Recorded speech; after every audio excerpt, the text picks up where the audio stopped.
The morning started like any other on Zephyr Prime. The crystal towers caught the pale blue light from the twin suns and threw rainbows across the floating city. Children played in the low-gravity parks while their parents tended to the energy. Collectors that hung beneath the city like glowing jellyfish.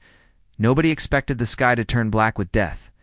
Kira floated near the observation deck of the central spire, her thin body almost weightless in the gentle artificial gravity.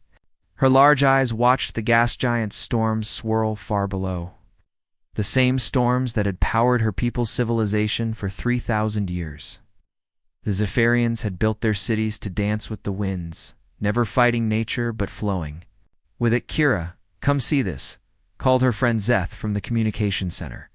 His voice carried worry, something rare among their peaceful people.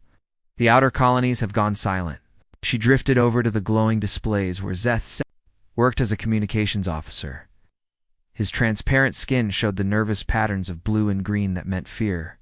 The screens showed nothing but static where 5 colony cities should have been transmitting. "Equipment failure," Kira asked, though she knew better. The Zephyrians built things to last forever, all 5 at once. And look at this. Zeth pulled up a garbled transmission. Through the noise, they could hear screaming and the sound of crystal breaking. Then the transmission cut to nothing. The alarm crystals began to sing their warning song across the city. People stopped their gentle floating dance and looked up at the sky. What they saw made their delicate hearts freeze.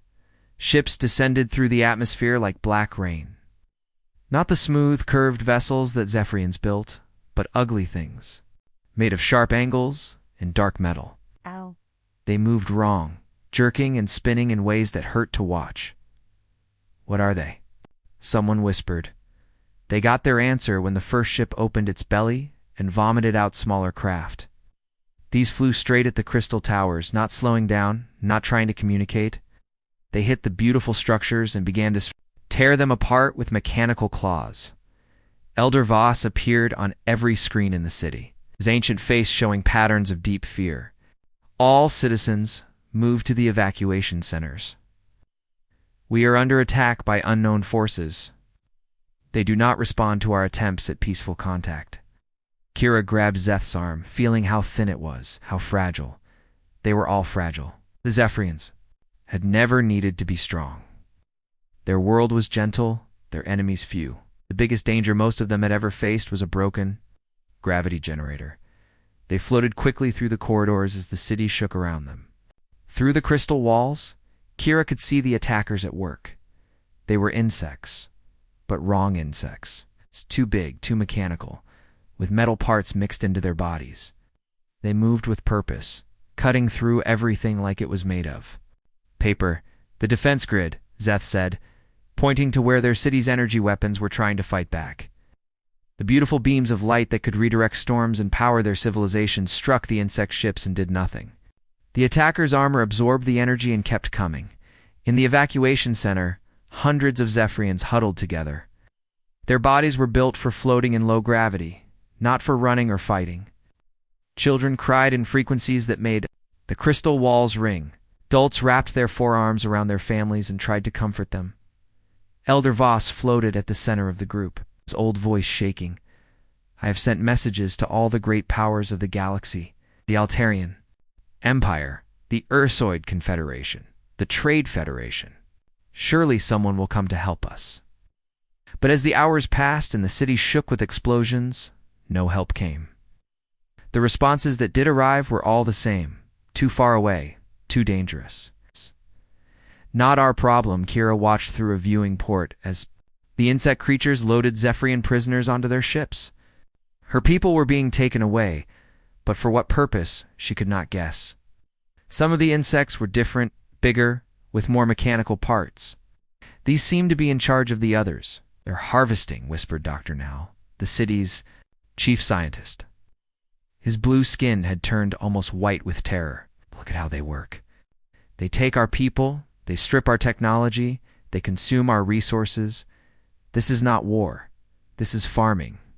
The truth was worse than anyone had imagined. The attackers were not trying to conquer the Zephyrians. They were processing them like Crops. Elder Voss received another message, and his skin patterns turned to despair. The Korthok swarm has taken 6 more colonies. They move too fast. Our ships cannot match their speed. Our weapons cannot pierce their armor. Who are they? Kira asked. Why are they doing this? The few reports we have say they call themselves the Korthok. They are raiders, world eaters. They have destroyed 17 civilizations in the Outer Rim. We thought we were too far away, too small to interest them.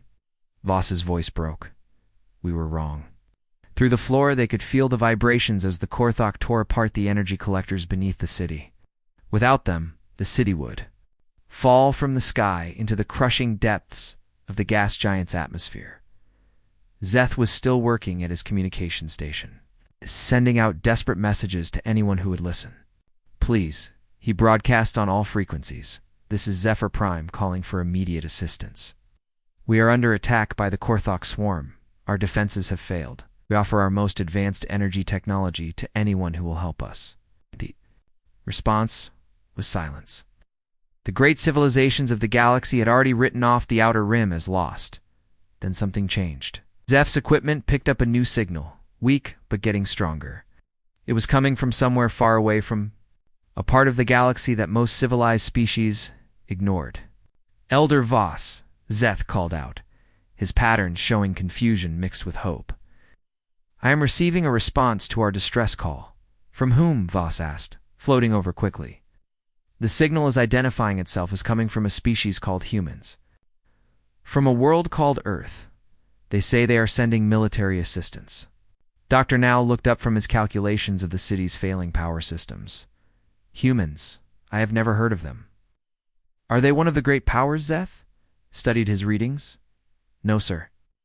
According to the Galactic databases, they are a primitive species. They only achieved faster than light travel 50% of their years ago. Their technology is rated as crude, but functional. A bitter laugh escaped from Elder Voss. So the only ones who will come to save us are primitives with crude technology. Against the Korthok swarm that has defeated 17 advanced civilizations. Outside, another crystal spire fell, its beautiful structure crashing down into the gas giant's clouds. The Korthok were methodically dismantling everything the Zephyrians had built over millennia.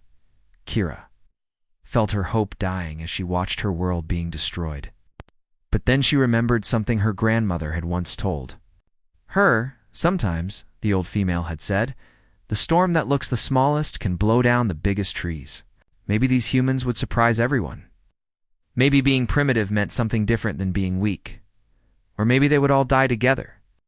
Primitives and advanced beings alike under the claws of the Korthok. Either way, they would not die alone. Someone had heard their cry for help. Someone was coming. The question was whether they would arrive in time to save anything worth saving. 3 days after the human message arrived, ships appeared at the edge of the Zephyr system. They were not what anyone expected. Kira floated in what remained of the observation deck, watching the newcomers through a cracked crystal window.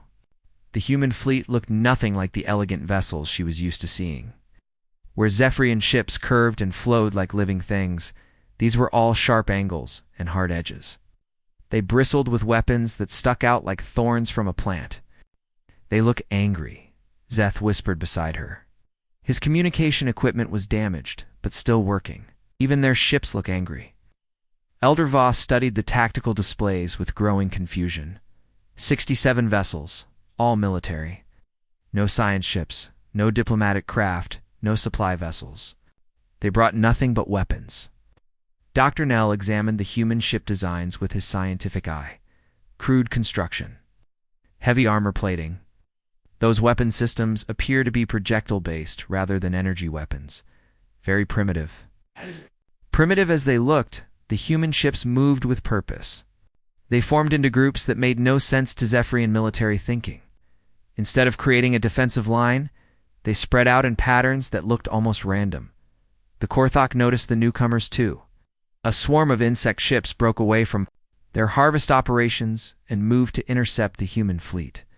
The mechanical creatures had learned to fear nothing in their conquest of 17 civilizations. They attacked with the same mechanical precision they used for everything else. What happened next made Every Zephyrian watching questioned everything they thought they knew about space combat. The human ships did not try to match the Korthok formation. Instead, they accelerated straight into the enemy swarm at speeds that should have been impossible. Their engines burned so bright they looked like tiny suns against the darkness. "They're going to crash, Doctor," Nal said, his pattern showing disbelief. "Those acceleration rates will kill any crew aboard," but the humans did not crash. At the last moment, they scattered like seeds in the wind, each ship taking a different path through the Korthok formation. Their weapons opened fire as they passed. Kira saw something she had never seen before. The Korthok ships were taking damage. The human weapons were crude, simple projectiles fired at high speed. But they punched through the insect armor like it was made of thin crystal. Explosions bloomed across the enemy vessels as the primitive guns tore them apart. "Impossible," Elder Voss breathed. Our Energy weapons could barely scratch their holes. "Look at the ammunition," Dr. Nell said, studying the sensor readings. Dense metal slugs moving at significant fractions of light speed. The kinetic energy is enormous. One of the largest human ships, painted with symbols that hurt Zephyrian eyes to look at, punched straight through a Korthok heavy cruiser. Insect ship split in half, its biomechanical parts spinning away into space. The human vessel came out the other side, damaged but still fighting. Zeth managed to patch into the human communication frequencies. The sounds that came through the speakers made the Zephyrians recoil. Where their own language was soft and musical, the human voices were harsh and rough. But there was something else in those voices, something that sounded like controlled fury. "Bravo, Squadron. This is Lead. We've got bugs all over the place. Time to do some exterminating." "Copy that, Lead. Jackson, take your wing and hit those harvesters. Don't let them take any more civilians." "Roger, Murphy. Williams, you're with me. Let's show these bugs what happens when they mess with innocent people." The human fighters were smaller than anything the Zephyrians had ever built, but they moved like living creatures. They twisted and dove through three-dimensional space in ways that defied understanding. The Korthok tried to swat them with their larger ships, but the humans were too fast. Too unpredictable, Captain Lisa Carter brought her ship, the Defiant, alongside the main Zephyrian command vessel. Through the viewports, Kira could see the humans for the first time. They were shorter than Zephyrians, but much thicker. Where her people were tall and delicate, these creatures looked like they were built for fighting. Their bodies were compact and strong, covered in what looked like artificial skin that glittered with embedded technology. "This is Captain Carter of the Earth vessel Defiant," came the transmission. "We're here to help. Permission to come aboard." Elder Voss Accepted quickly. Any help was better than slow death at Korthok claws. The human delegation that arrived in the docking bay made every Zephyrian step back in alarm. They moved wrong, too heavy, too solid. Their feet hit the deck with sounds like hammers. The leader was a female with short dark hair and eyes that seemed to see everything at once. "I'm Captain Carter," she said through a translation device.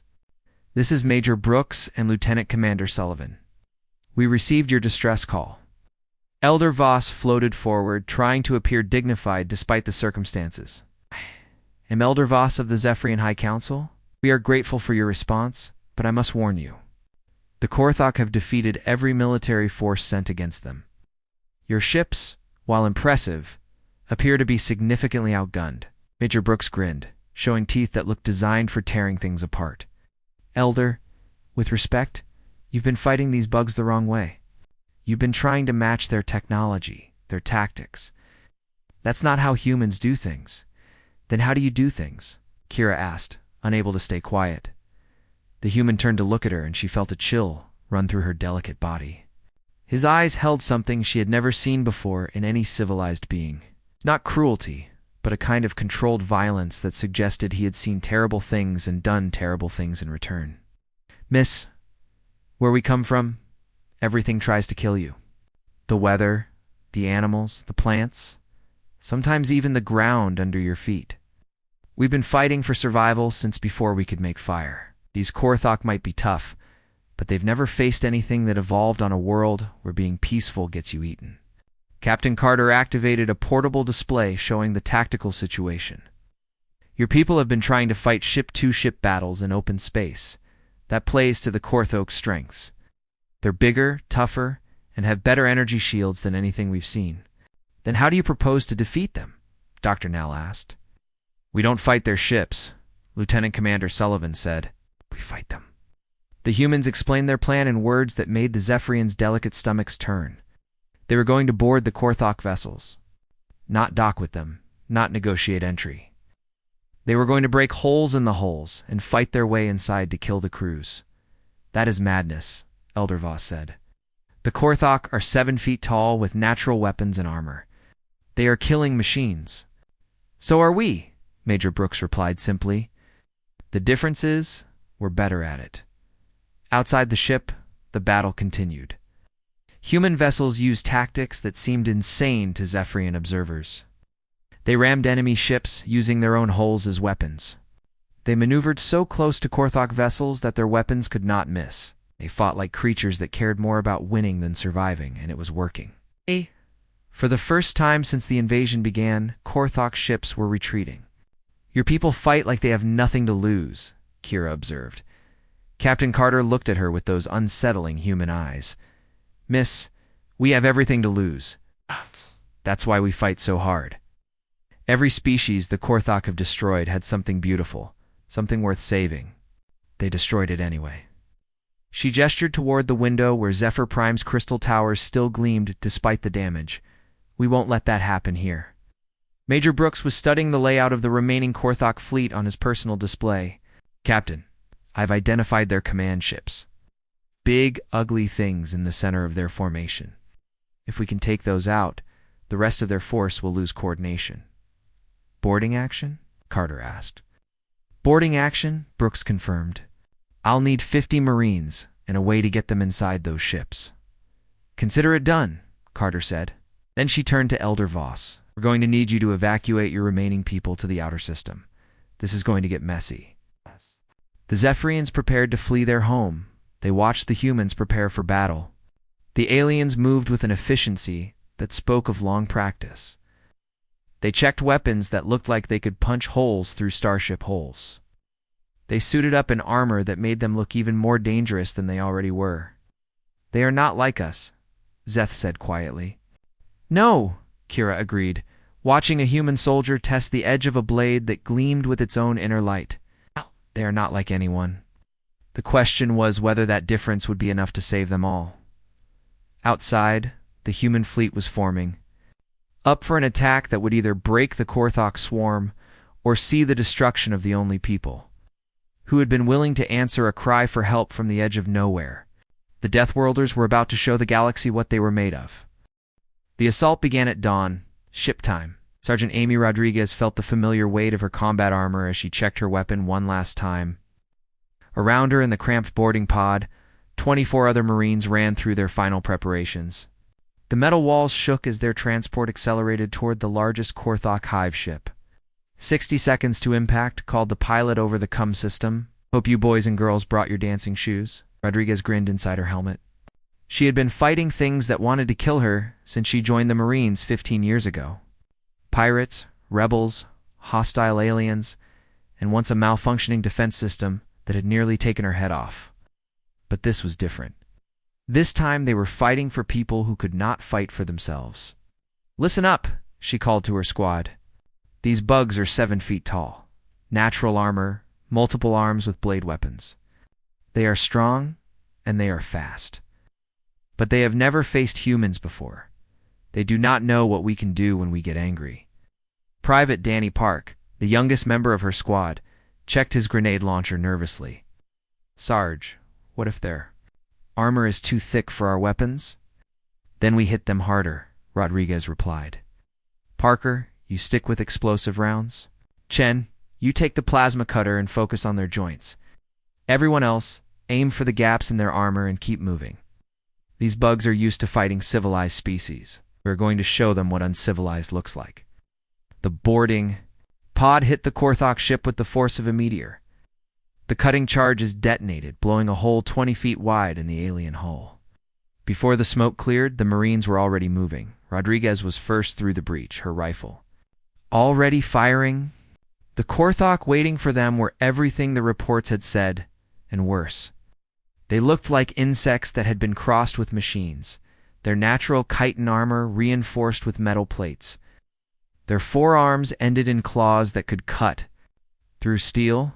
The first Korthok to reach her swung all four arms at once, moving faster than anything that size should have been able to move. Rodriguez ducked under the attack and put 3 rounds center mass. The explosive bullets detonated inside the creature's torso, dropping it to the deck in pieces. "Hostile down," she reported, already moving toward the next target.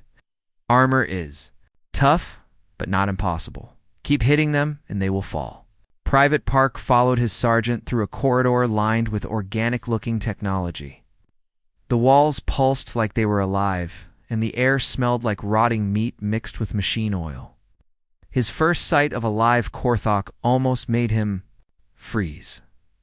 The creature was massive, its insect head mounted on a body that combined the worst parts of a spider and a tank.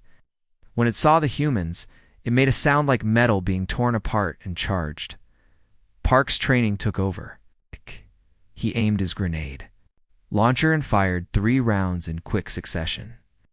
The explosions filled the corridor with smoke and flying debris. When it cleared, the Korthok was still moving, half its legs gone, but still trying to reach him with its remaining claws. "They do not know when to quit," Park muttered, putting another grenade into the creature's head.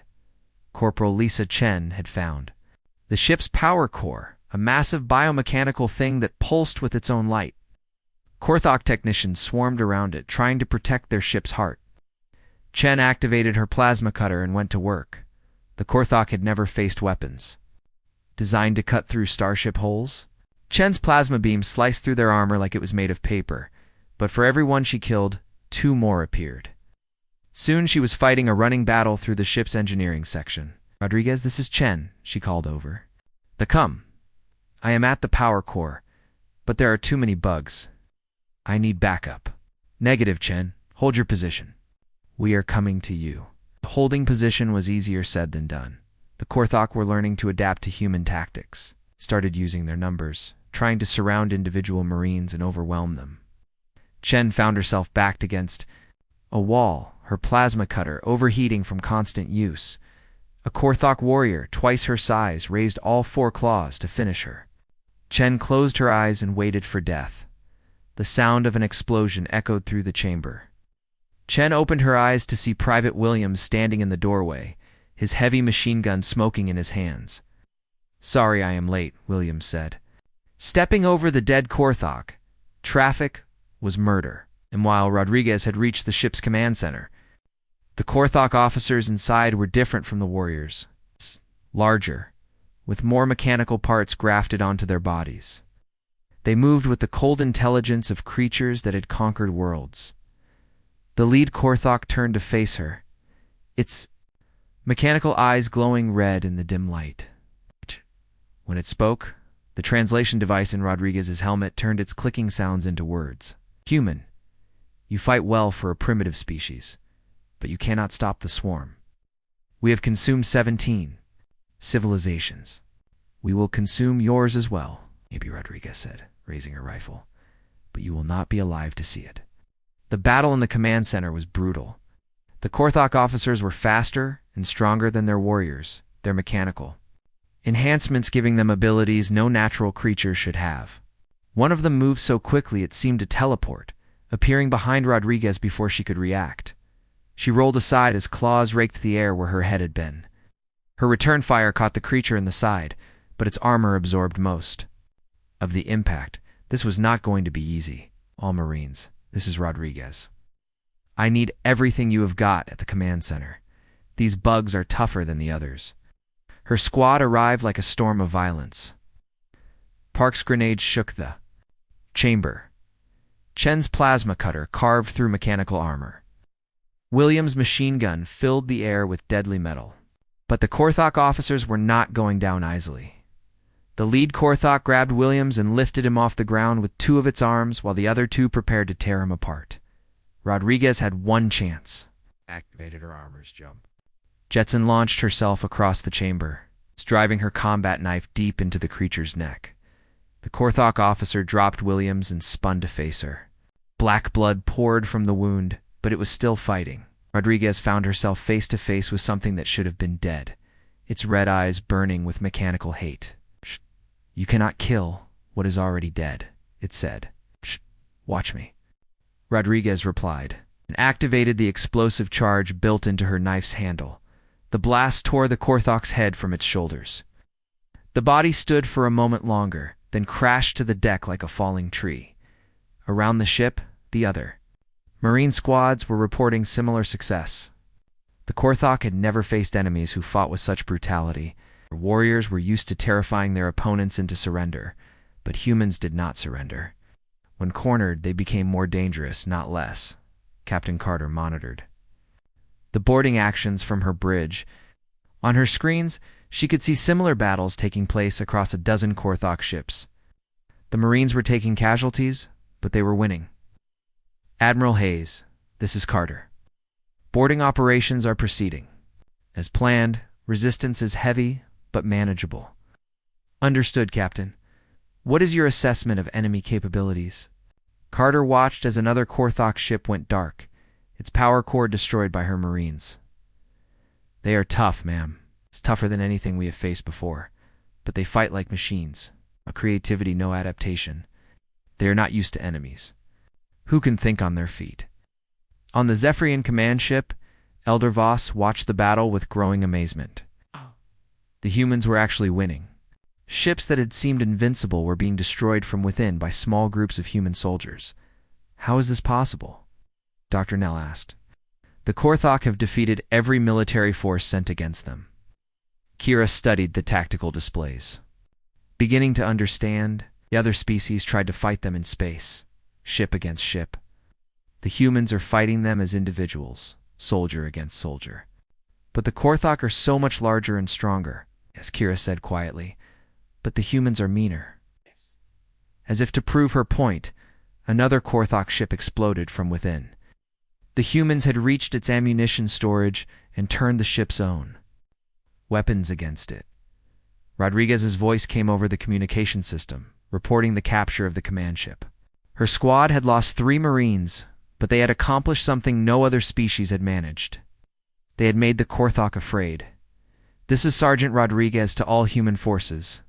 We have control of the primary hive ship. Pete the Big Ugly. Bug boat is ours." Across the battlefield, Korthok ships began to retreat. For the first time in their expansion across the galaxy, they had met an enemy that scared them more than they scared their opponents. The Deathworlders had shown the galaxy that sometimes the best way to deal with monsters was to send bigger monsters. The victory celebration lasted exactly 12 minutes. Lieutenant Colonel Helen Foster stood in the medical bay of the human ship Titan, watching her medics work on the wounded Marines. The smell of blood and antiseptic filled the air, familiar scents from a dozen battlefields.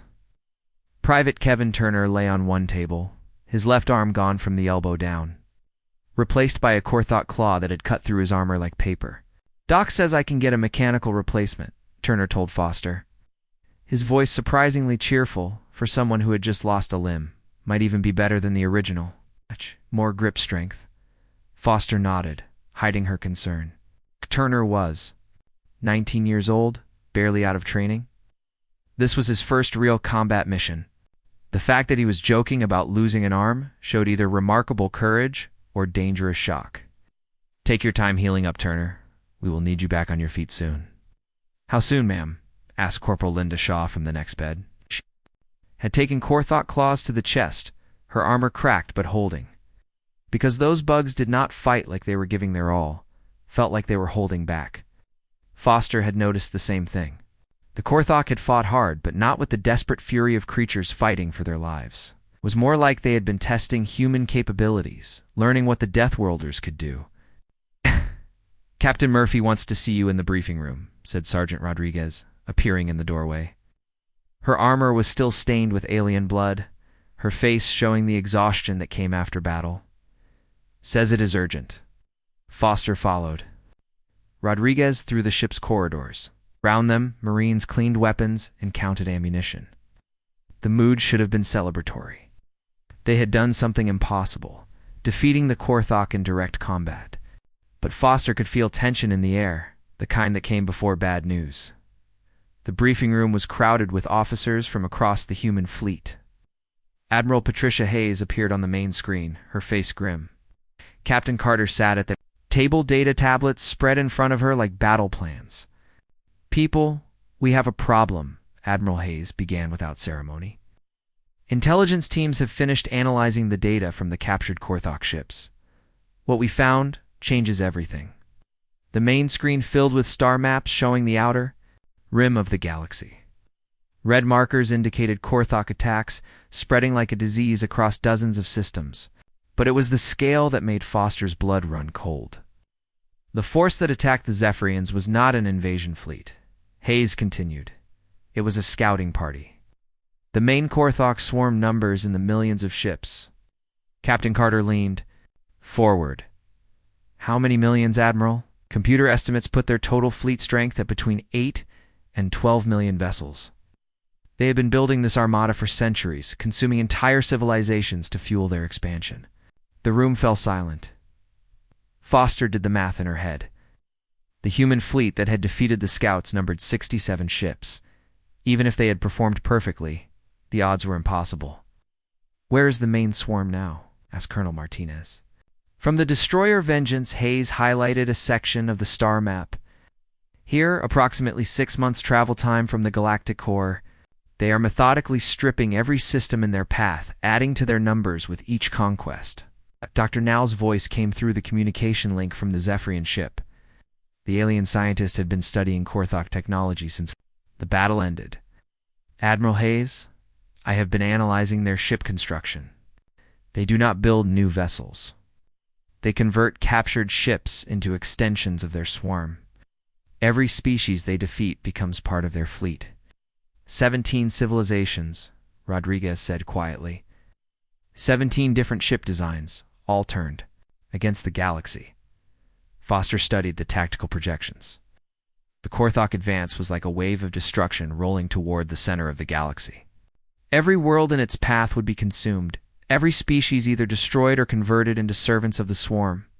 "What about the galactic powers?" Captain Carter asked. "The Altarians, the Ursoids, the Trade Federation? Surely they will mobilize their fleets." Admiral Hayes pulled up intelligence reports from across known space. "We have been monitoring their communications. Altarian Empire has sealed its borders and is preparing defensive positions. The Ursoid Confederation is evacuating their outer colonies. The Trade Federation is negotiating with the Korthok, trying to buy time. They are all running," Martinez said with disgust, "leaving the smaller species to be eaten while they build walls around their core worlds. Can we blame them?" Asked, "How do you fight 12 million ships?"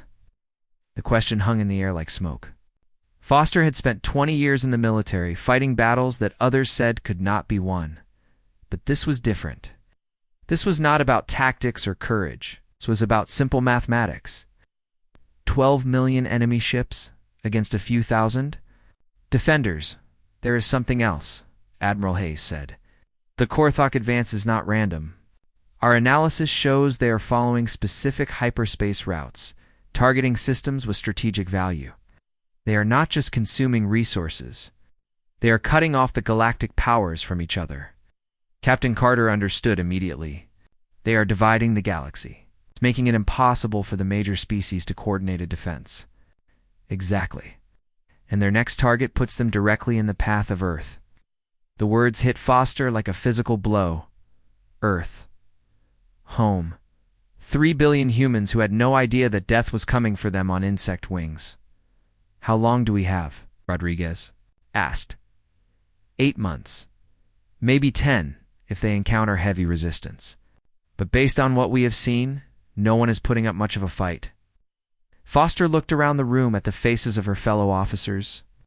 She saw the same thing in their eyes that she felt in her heart. Fear, yes, but also something else. Stubborn refusal to give up that had carried humanity through every crisis in their history. Admiral Foster said, "What are our orders?" Hayes was quiet for a long moment. When she spoke, her voice carried the weight of command and the burden of impossible decisions. "We are going home to warn Earth and prepare our defenses.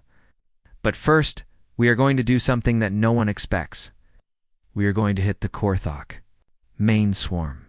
The room erupted in voices, questions, protests, and demands for clarification, all mixed together. Hayes waited for quiet before continuing.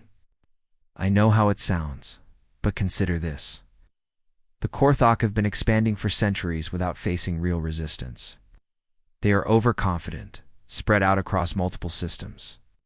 If we can hit their main breeding installations, we might slow them down enough to give the galaxy time to organize a real defense. Or we might just get ourselves killed for nothing, Martinez pointed out. Maybe Hayes admitted. But if we do nothing, Earth dies anyway, along with every other world in the galaxy. Foster stood up, her decision made. I volunteer my Marines for the assault, Admiral.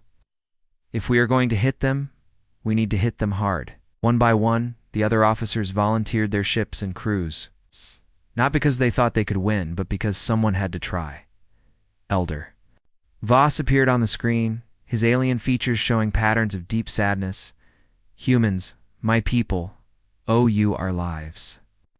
The Korthok main swarm contains the collected military might of 17 conquered civilizations. Elder Voss, Admiral Hayes replied, with respect, your people tried to fight the Korthok with honor and civilization. That did not work. Sometimes the only way to deal with monsters is to become something they fear more than death itself. Yes. The briefing broke up. Foster found herself standing alone with Rodriguez. The sergeant was cleaning her sidearm, a ritual she performed after every battle. Sarge, you do not have to volunteer for this. You have done enough. Rodriguez looked up from her weapon, her eyes hard as steel. Ma'am, I joined the Marines to protect people who could not protect themselves. That includes every innocent being. In this galaxy, even if it means dying in the attempt? Ma'am, we are all going to die someday. The only question is whether our death means something. If hitting the Korthok saves even one world, even one species, then it means something. Foster nodded, understanding. This was why humans had survived when other species might have given up. Not because they were stronger or smarter, but because they were too stubborn to quit, even when quitting made sense. Outside the ship, the stars waited. Somewhere among them, 12 million Korthok ships moved toward the heart of the galaxy like a plague made of metal and hate, but they had never faced anything like humanity. And humanity had never faced a challenge they would not take personally. The call went out across the galaxy on every frequency, in every language, to every species that could receive it. Captain Mitchell Gray stood on the bridge of the diplomatic vessel Harmony, watching responses flood in from across known space. This is Captain Gray of the Earth vessel Harmony, broadcasting on all channels. The Korthok swarm represents an extinctional-level threat to all sentient life. In 6 months, they will reach the galactic core. In 12 months, they will have consumed everything. We invite all species to join us in stopping them. The first responses were what Gray expected. Polite refusals from the major powers, expressions of regret from smaller species, and complete silence from most of the galaxy. Fear had a way of making people deaf to calls for help. But then something unexpected happened. The Zephyrians were the first to answer. Elder Voss appeared on the communications screen, his delicate features showing determination that surprised Gray. Captain Gray, the Zephyrian people pledge our remaining ships to your cause. We have seen what happens when good beings do nothing while evil spreads. Elder Voss, with respect, your people are not warriors. This will be a battle unlike anything the galaxy has ever seen. Perhaps, Voss replied, but our energy technology combined with your weapons might create something new, something the Korthok have never faced. The next response came from an unexpected source. War Chief Grumtar of the Ursoid Confederation appeared on screen, his massive bear-like form filling the display. His people were known for their strength and their honor, but they had been evacuating their worlds rather than fighting. Human Grey Gromtar rumbled in his deep voice. Gromtar has watched your warriors fight. They do not know fear. They do not know surrender. This is how true warriors should be. The Ursoid Second Fleet will join your hunt. War Chief, your government has ordered you to defend your core worlds. Gromtar's laugh was like thunder. Gromtar's government sits in safe bunkers while warriors die. But Gromtar remembers the old ways. Sometimes honor matters more than orders. One by one, others began to answer the call. Not governments or empires, but individuals and small groups who had decided that dying on their feet was better than living on their knees. Squadron of Altarian rebels who had broken with their empire's isolationist policies. A group of telepaths who had seen the future and decided it could not be allowed to happen. Even some Trade Federation merchant captains who had grown tired of running Captain Lisa. Carter monitored the growing fleet from her position near the human staging area. What she saw should have been encouraging, but the numbers still made her stomach turn. Against 12 million Korthak ships, they had managed to gather barely 3,000 vessels from dozens of different species. Admiral Hayes, Carter reported. Final fleet count is 2,947 ships. Mixed capabilities, mixed crews, and mixed motivations. Admiral Hayes studied the tactical display from her flagship. The assembled fleet looked like nothing the galaxy had ever seen. Sleek Zephyrian energy ships flying alongside brutal human dreadnoughts. Massive Ursoid heavy cruisers providing cover for tiny Sakari scout vessels. Ships that had been built by different species, with different technologies, now trying to work together against impossible odds. It will have to be enough, Hayes said. Guess it is all we have.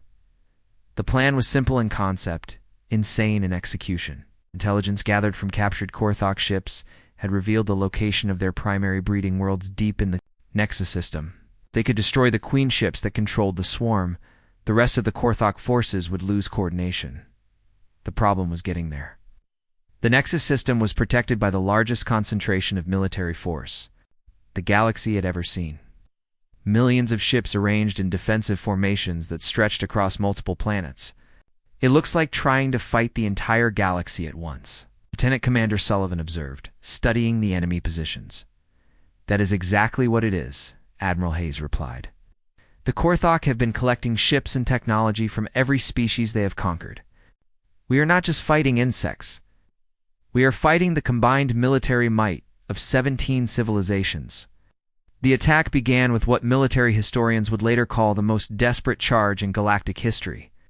The Allied fleet outnumbered more than 4,000 to 1. Accelerated toward the Korthok positions at maximum burn. The Korthok response was immediate and overwhelming. Weapons that belonged to a dozen different species opened fire simultaneously. Energy beams that could melt asteroids, projectile weapons that fired self-guided missiles, and exotic technologies that defied understanding filled space with death. Ships began dying within the first minute of contact. A beautiful Zephyrian cruiser simply vanished in a burst of light.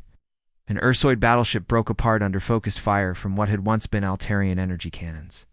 The Allied fleet pressed forward anyway. This is Admiral Hayes to all ships. Remember what we are fighting for? Every species the Korthok have destroyed. Every world they have consumed. Every child who will never be born if we fail. Today we show them that some things are worth dying for. Captain Carter brought the Defiant into close combat with a Korthok, heavy cruiser that had once belonged to a species called the Velkari. The insect modifications made it stronger and faster than the original design, but also less elegant. Carter used that against it, maneuvering her ship like a knife fighter, while the Korthok vessel tried to bludgeon her with overwhelming force. Rodriguez, this is Carter. I am putting you right next to their hull. Think you can make it inside, Sergeant? Rodriguez's voice came back steady despite the chaos around them. Captain, at this point, breaking into bug ships is starting to feel like home. The boarding action that followed was fought in zero gravity, in corridors that shifted between different architectural styles as human marines moved through sections that had once belonged to different species. Rodriguez found herself fighting Korthok warriors in a chamber that still showed murals from some long-dead civilization. Beautiful artwork now stained with the blood of 3 different species. But the real battle was happening deeper in the system, where the largest human ships had managed to penetrate the Korthok inner defenses. General Marcus Stone commanded the assault from the bridge of the massive battleship Titan. The largest vessel humanity had ever built. Target those queen ships, Stone ordered. Everything else is secondary. The queen ships were nightmares made. real, organic vessels, the size of space stations that pulsed with their own alien life. They controlled the Korthok swarm through some form of biological communication that human scientists barely understood. Destroying them would not kill the swarm, but it would leave millions of ships without central coordination. The Titan's main guns, weapons designed to crack planets, focused their fire on the nearest queen ship. The massive bio-vessel absorbed the punishment and kept fighting, its own weapons returning fire with deadly accuracy. "Hull breach on Deck 7, reported Commander Peterson. "We are losing atmosphere. Seal the breaches and keep firing," Stone ordered.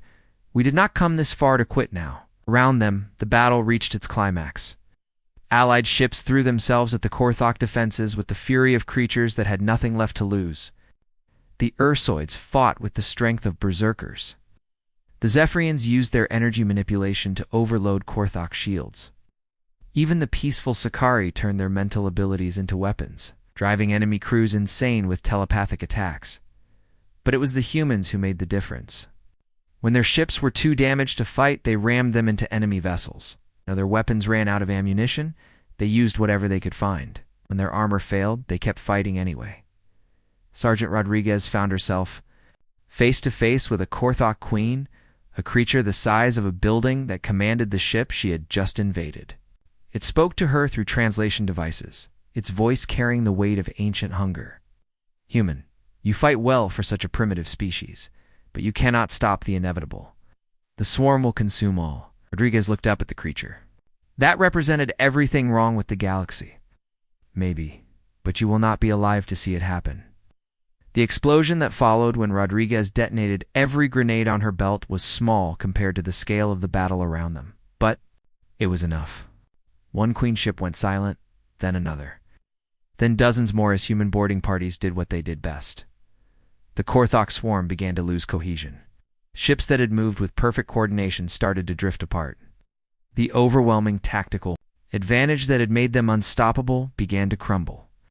"Admiral Hayes," reported Captain Carter from the defiant enemy formation, "is breaking up."